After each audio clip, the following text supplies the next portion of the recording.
Patrice, comme bon nombre de lecteurs, on l'a remarqué, est inquiet. Enfin, il y a une certaine inquiétude sur la place de la France dans le monde. Alors, il dit manque d'anticipation des crises d'abord, ensuite le voyage de Mame, l'amateurisme de Boris Boyon, on en parlait tout à l'heure, appel dans le monde d'un collectif de diplomates qui s'est donné le nom de Marly dans Le Monde récemment.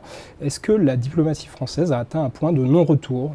Est-ce que déjà... Pas de non-retour, parce que heureusement la politique peut changer ça, mais il y a un affaissement, un affaiblissement, je dirais, de la politique étrangère, au sens où je l'ai dit tout à l'heure, c'est-à-dire les impulsions politiques qui devraient être données par le président de la République sont données dans le mauvais sens.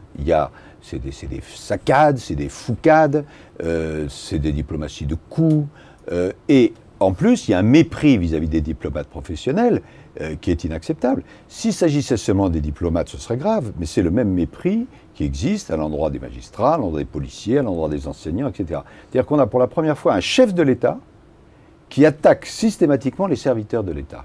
C'est ça qui est grave. Ça peut être, et ça doit être complètement modifié par une autre politique étrangère et par un retour à des diplomates professionnels ayant les moyens de travailler.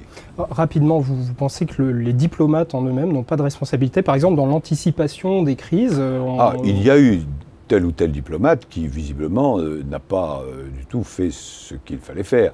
Si ce qu'on a dit sur l'ambassadeur de Tunisie, j'ai oublié son nom, était exact, il n'a pas fait ce qu'il fallait faire. Le diplomate doit sentir quelle est la réalité du pays et pas se contenter d'aller voir le dictateur local.